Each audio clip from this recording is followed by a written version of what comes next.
نحمدہ صلی علی رسولہ الکریم اما بعد 18 ذی الحج یعنی 10 ہجری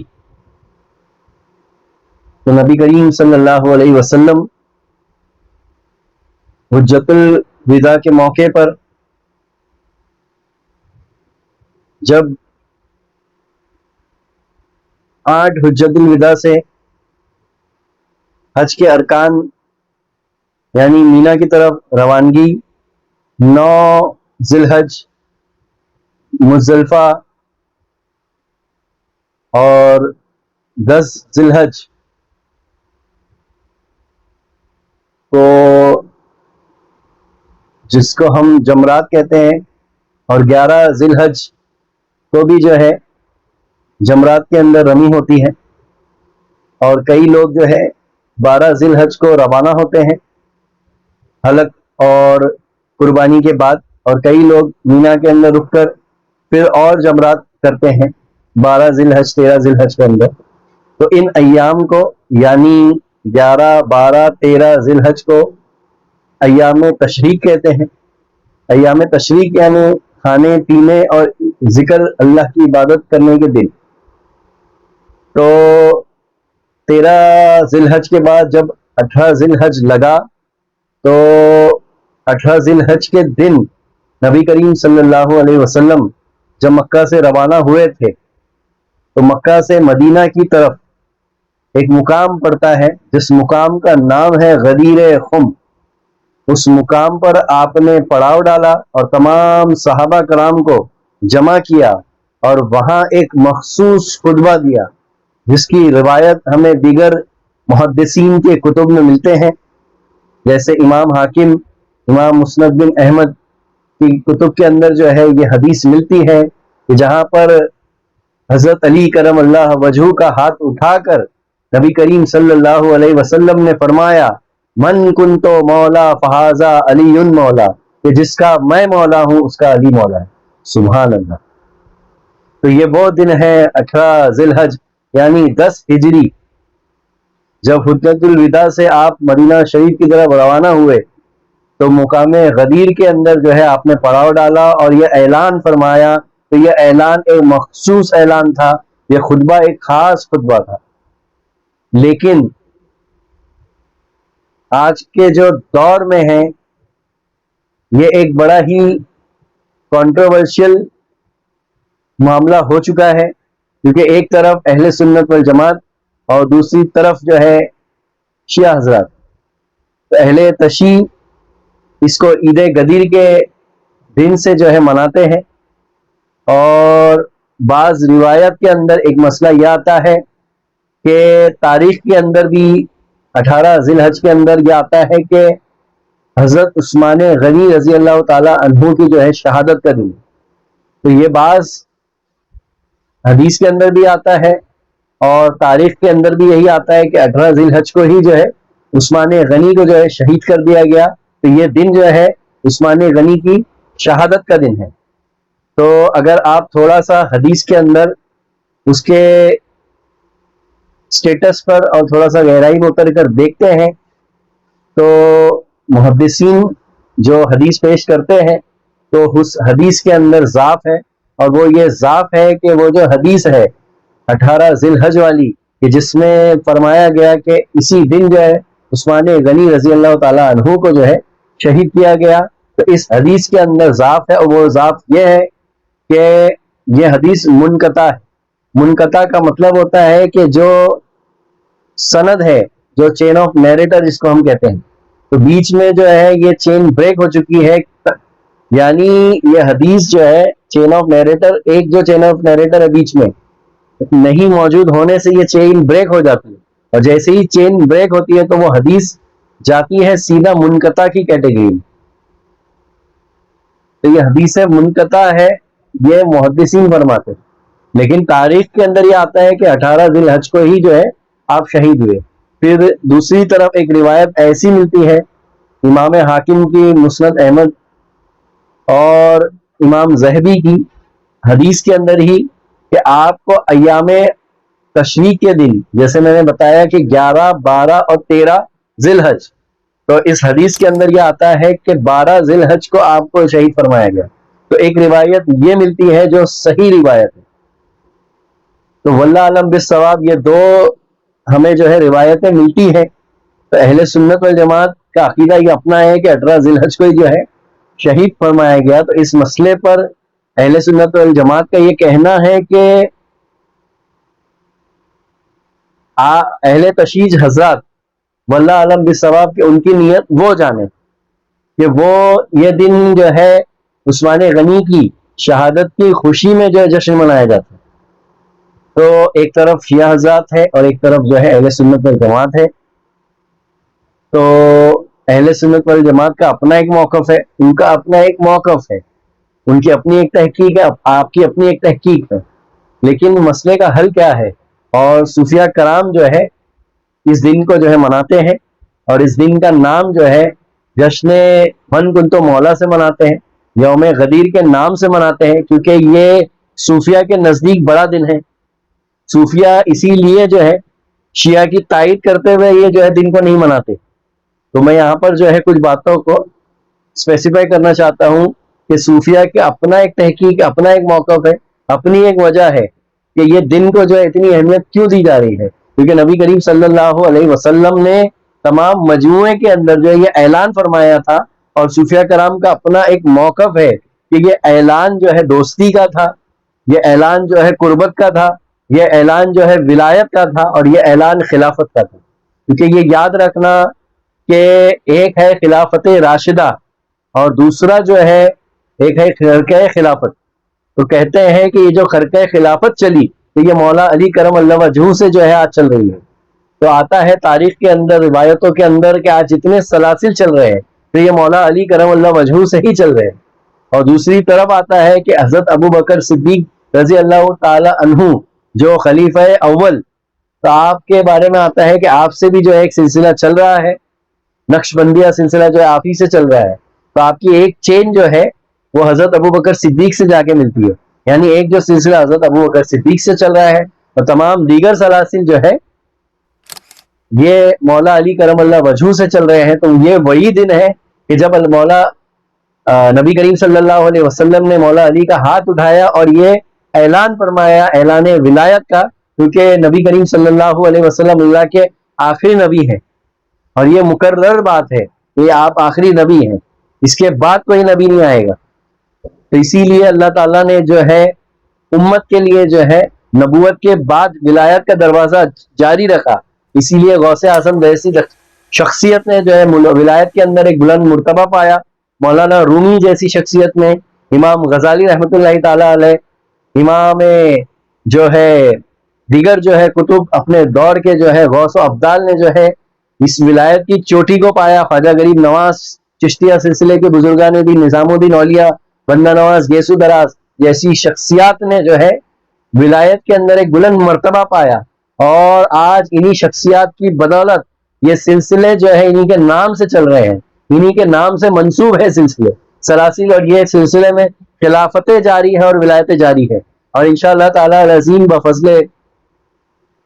مولا رب قدیر اور بفضل جو ہے پنجتن پاک اور نبی کریم صلی اللہ علیہ وسلم کے صدقے میں جو ہے یہ سلسلہ جو ہے قیامت تک جاری وہ ساری رہے گا. کیونکہ نبی کریم صلی اللہ علیہ وسلم اللہ نے خود فرمایا تھا کہ تمہارے بعد کوئی نبی نہیں ہوگا, اور خود نبی کریم صلی اللہ علیہ وسلم فرماتے ہیں کہ میرے بعد کوئی نبی نہیں ہوگا. جیسے حدیث کے اندر ملتا ہے کہ اگر میرے بعد کوئی نبی ہوتا تو میں ابو بکر صدیق کو جو ہے نبی کہتا, میں مولا علی کو نبی کہتا. یہ بعض روایتوں میں ہمیں ملتا ہے. یعنی اتنا بلند مقام جو ہے نبی کریم صلی اللہ علیہ وسلم نے فرمایا, اور مولا علی کی ذات جو ہے وہ آپ پنجتن پاک میں سے ہے. آیت تطہیر جو ہے آپ کی شان میں اتری, اور عثمان غنی, عمر فاروق اور حضرت ابو بکر صدیق جیسی شخصیات جو خلیفہ راشدین میں سے گزرے, تو ان کی اپنی فضیلتیں موجود ہیں آج کتب کے اندر, دیگر حدیث کے اندر بھری پڑی ہے آپ کی فضیلتیں. تو اتنا یاد رکھنا کہ یہ جو دن منایا جا رہا ہے تو صوفیہ کرام اسی لیے نہیں منا رہے کہ وہ عثمان غنی کی شہادت ہے, بلکہ صوفیہ کرام دونوں روایتوں کو قبول کرتے ہیں. 12 ذی الحج کو بھی جو ہے آپ اپنی خانقاہوں میں شجرہ و فاتحہ خوانی کرتے ہیں عثمان غنی کی نام سے, مثال ثواب کرتے ہیں, اور 18 ذی الحج کو بھی جو ہے شجرہ و فاتحہ خوانی کا اہتمام باقاعدہ اپنی خانقاہوں میں بزرگان دین کی کرتے ہیں عثمان غنی کے جو ہے ایصال ثواب کے لیے، تاکہ آپ کے درجات اور بلند ہو اور ان کے صدقے میں ہم تمام کے درجات بلند ہو۔ تو ایسا نہیں کہ ان کے نام کی فاتحہ نہیں ہوتی، بس یہ ہے کہ مولا علی کرم اللہ وجہہ تو جب ہاتھ اٹھایا من کن تو مولا فہذا علی مولا کہہ کر، تو وہ ولایت کا اعلان تھا، وہ دوستی کا اعلان تھا، وہ ربوبیت کا اعلان تھا، وہ جو ہے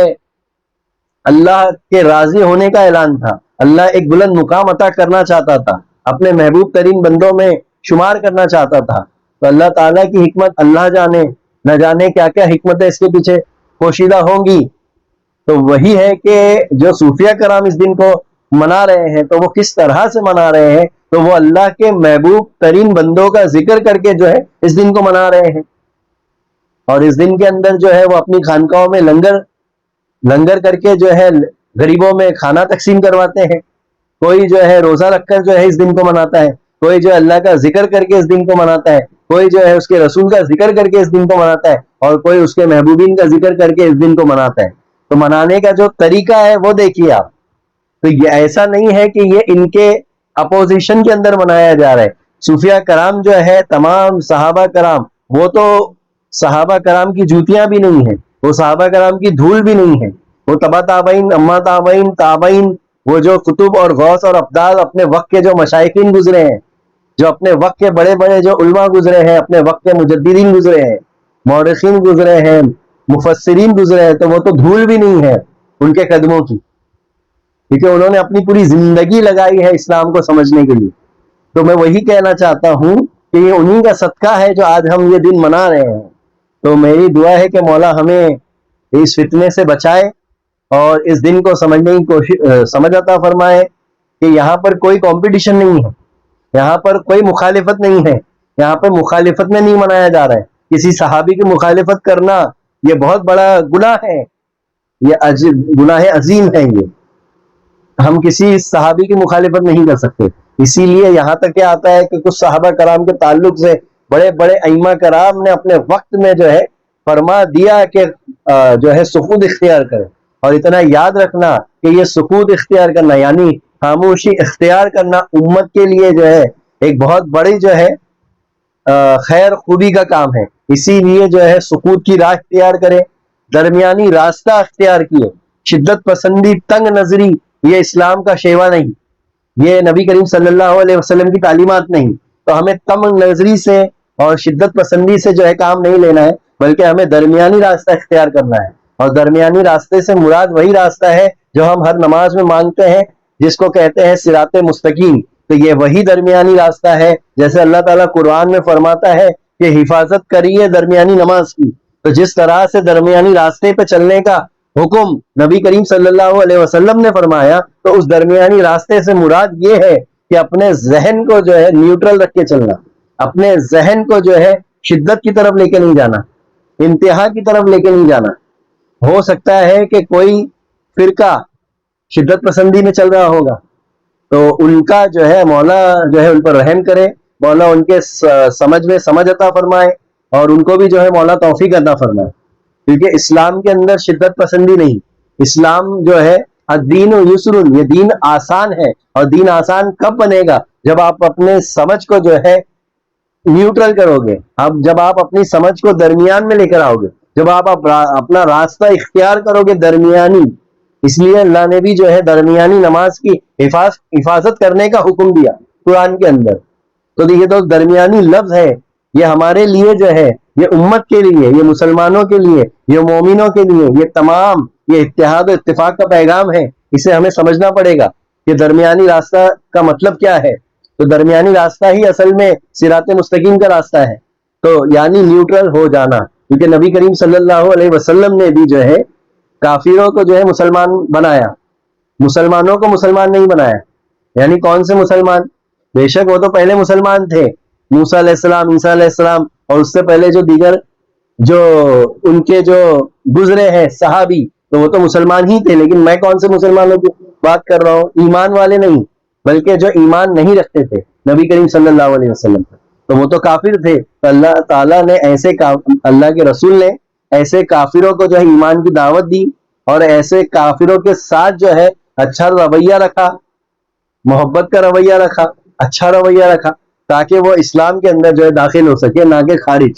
نہ کہ بدزن ہو سکے۔ تو ہمیں بھی جو ہے نبی کریم صلی اللہ علیہ وسلم کے نقش قدم پہ چلنے کی مولا توفیق عطا فرمائے، اور اس دن کو سمجھنے کی توفیق اور رفیق عطا فرمائے۔ مولا جو ہے حضرت عثمان غنی رضی اللہ تعالی عنہ کی جو ہے روحانیت کے اندر مولا ترقی، دن رات چوگنی ترقی عطا فرمائے۔ مولا ان کا جو ہے فیضان ہم تمام پر جاری و ساری فرمائے، اور مولا غدیر خم جشن من کنتو مولا فہذا علی مولا کی حقیقت جیسا کہ ہمیں پیر و مرشد سے عطا ہوئی خرقہ خلافت، مولا اس کا شکر ہے، فضل ہے کہ یہ دن جو ہے نصیب عطا فرمایا۔ مولا وہ خرقہ خلافت سے جو سالک اپنی جو ہے ولایت کی راہ پر چل رہا ہے، تو مولا اس دن کے صدقے میں مولا جو ہے اس کو بھی ولایتوں کا تاج پہنا دے مولا، اس کو بھی ولایت عطا کر دے مولا، کیونکہ ولایتوں کا دروازہ بند نہیں ہوا۔ ولی آج بھی زندہ ہے، اور ولی ہمیشہ ہر دور میں زندہ رہیں گے۔ جیسے نبی زندہ ہے ویسے ولی زندہ ہے، کیونکہ عاشق کبھی مرتا نہیں۔ اور یہ کون ہے؟ تو یہ اللہ کے عاشق ہے۔ یہ کون ہے؟ تو یہ جو ہے اللہ اور اس کے حبیب کے عاشق ہے، اس کے محبوبین کے عاشق ہے۔ اس لیے اللہ تعالیٰ وہ اپنی زندگی میں ہمیشہ اللہ، اس کے رسول اور اس کے محبوبین کا ذکر بلند کرتے ہوئے چلتے ہیں۔ اس لیے اسکرونی و فسکرو، اللہ تعالیٰ قرآن میں فرماتا ہے جو میرا ذکر کرتا ہے میں اس کا ذکر ہمیشہ باقی رکھتا ہوں۔ ہم نے تو اپنی آنکھوں سے دیکھا ہے کہ ان کا ذکر ہمیشہ کے لیے باقی رہ گیا، تو ہم کو بھی ان باقی والوں میں جو ہے اس دن کے صدقے میں مولا جو ہے باقی والا بنا دے، مولا ہمیں باقی والا بنا دے، ہمیں جو ہے ہمیشہ جو ہے بقا والا بنا دے مولا۔ تو بس میری دعا ہے کہ یہ دن کو سمجھ کر جو ہے منانے کی توفیق عطا فرمائے، اور بس یہ کہہ کر میں جو ہے اپنی بات کو ختم کرتا ہوں۔ آخر وہ دعوانا الحمدللہ رب العالمین۔